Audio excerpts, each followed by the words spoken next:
දන්සැලෙන් fried rice එකක් කන්න අපි හැමෝම කැමතිනේ. ඒක නිසා දන්සැලේ රසටම ෆ්‍රයිඩ් රයිස් එකක් ගෙදර හදාගන්න හැටි තමයි මම අද ඔයගොල්ලන්ට කියලා දෙන්නේ. ඒ සඳහා මම භාජනයක් ලිපේ තියාගෙන තෙල් පොඩ්ඩක් දාගෙන තියනවා රත් වෙන්න. ඒක රත් වුණාට පස්සේ ඊට පස්සේ මම මේකට දාගන්නවා තලාගත්ත සුදු ලූණු අමුංගුරු පොඩ්ඩක්. ඒ වගේම මම මිරිස් කරලා චූටියට කපාගෙන තියෙනවා. ඒකත් එකතු කරගන්නවා. මෙතන මම කරපිංච ටිකක් එකතු කරගත්තා. ඊට පස්සේ ලූණු ගෙඩියක් හීනියට, ඒ කියන්නේ රට ලූණු ගෙඩියක් හීනියට මම කපාගෙන ඒකත් එකතු කරගත්තා. මේ ටිකට ගොඩක් හොඳට ටෙම්පරාදු වෙන්න ඕන.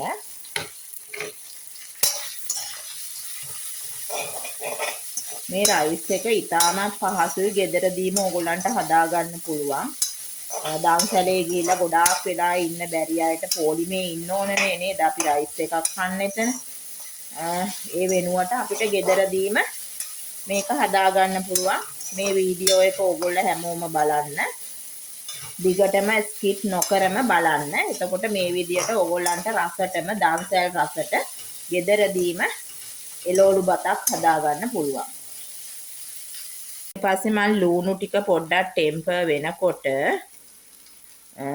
මම දාගන්නවා මේ හීනියට කපාගත්ත කැරට් ටිකක්. ඒක පොඩ්ඩක් මේ තෙලේ තැම්බෙන්න ඕන. කැරට් ටික අමුයිනේ කැරට්.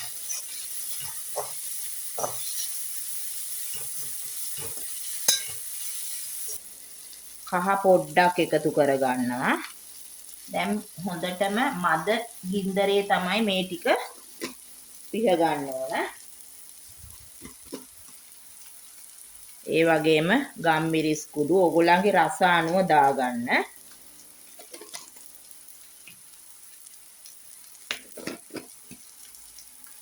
මම මේකට ලුණු කුඩුත් එකතු කරගන්නවා.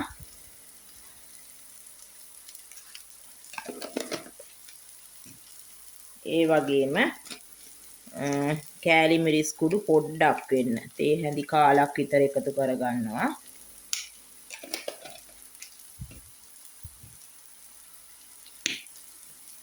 සෝයා සෝස් පොඩ්ඩක්.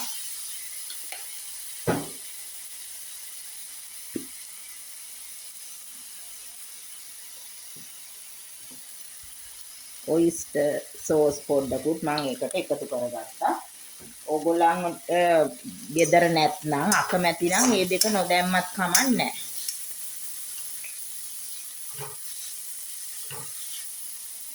ඒ වගේම මම මේකට සීනි තේ හැන්දකුත් එකතු කරගත්තා. බත් ටික මේක සම්බා තම්බගෙන තියෙන්නේ. මේකට රම්ප කොලයක් එනසාල් ඇට දෙකක් වගේ දාලා තම්බගෙන තියෙන්නේ. මම මේකත් ඒකටම අර මිශ්‍රණයටම එකතු කරගන්නවා.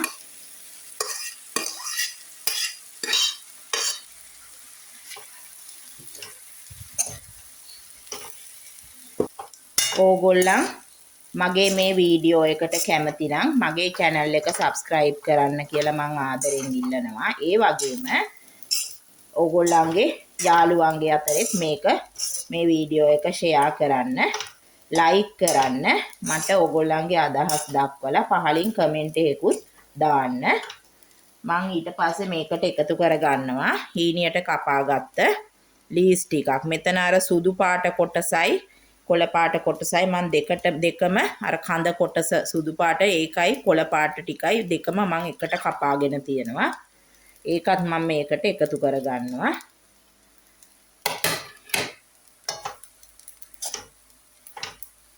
වැඩි වෙලාවක් යන්නේ නැහැ. හරි සිම්පල් ඉක්මනට හදාගන්න පුළුවන් මේක පහසුවෙන්ම. මේ ලෝලු ටික කපා ගන්න තමයි පොඩ්ඩක් හරි වෙලා යන්නේ අපිට. එන්න රසවත් දන්සැල් විදියටම දන්සැල් රසටම ගෙදරදීම දැන් හදාගන්න පුළුවන්.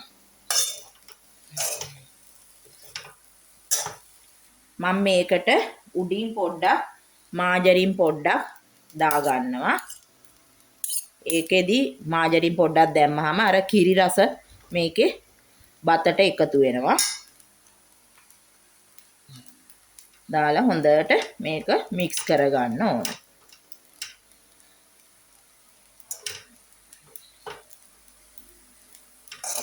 දැන් මම ලිප ඕෆ් කරගන්නවා. දැන් මම ඔන්න හදාගෙන ඉවරයි මගේ දන්සැල් රයිස් එක.